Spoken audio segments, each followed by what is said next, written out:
Tubasuubiza ab'ekika bonna ab'engabi bonna gye bali abazirangabi ab'ewaffe Masaka Kaliisizo abatasamba abasambire mu nsawo n'essaala zaabwe tuzeetaaga.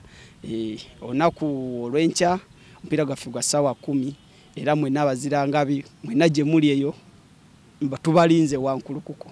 Omutima omusajji ttiimu nnungi tugiwa respect kubanga ttiimu nnungi teri atuuse wano nga munafu. Ate nga yo sigama nti yafuna omukisa akozesa emikisa gyayo negobera omupiira mu 9 ffe ne tuyite wala mu penalty nekyo tekitumala mumanyi kubanga yo amayira mu 9 eyinza okuba gwe yali ekutte ti amala yagisoma bulungi naye ffe tugimanyiko ekitono era tugiwa respect nga yo nti kika ky'amaanyi naye nkuswe naye era omutima bagulya by the way ffe tugenda wuuta muwute kowoola abazira ab'engabi abasambaganyi ffe tuli basambaganyi tubakoola mwenna mujje ku mupiira ewankuluku ku ssaawa 10 nga tuwuuta omutima bagulya era tusaba n'oyo yenna atatusobodde kubeera mu kisaawe ajje ng'akutte mu nsawo. Abaana beetaaga amazzi beetaaga watermeloni naawe baako kyokola ku kikakyo ensi ekwenyumirizeemu era ekwagale.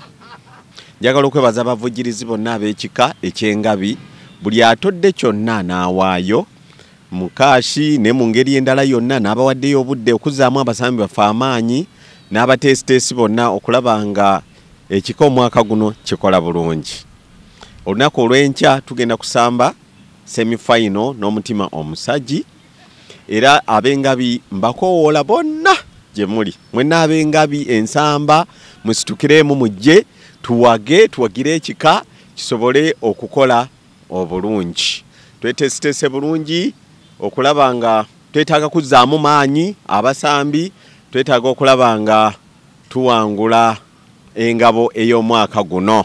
Bakochi wetuse ku semi-final kizibu nnyo okubanga evaamu bw'otunuulira abalenzi engeri gye tutesitesemu abalenzi baffe buli omu ali mu mbeera nnungi emusobozesa okubanga oba oliawo tugoba omupiira gw'olunaku olw'enkya newankubadde nti injuries zibadde nnyingiko okuva bwe twava mu eri game naye abasawo baffe bakoze buli kisoboka kyonna okulaba nga injuries ezo sebo ziwonera ddala era abalenzi bali lwedde okusinziira ku musawo n'okusinziira ku training gye tukoze mu last training olunaku olwaleero buli mulenzi yenna ali lwedde mu game y'olunaku olw'enkya era tulinda bulinzi sawa.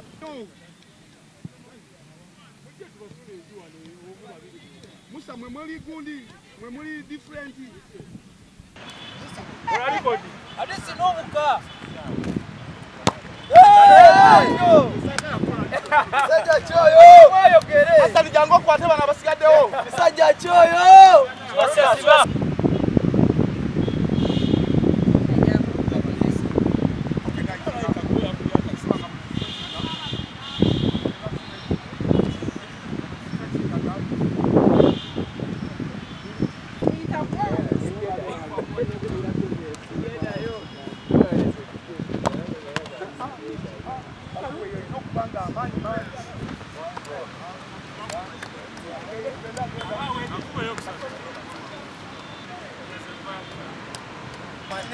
Omanya abantu bendabye ngandi munda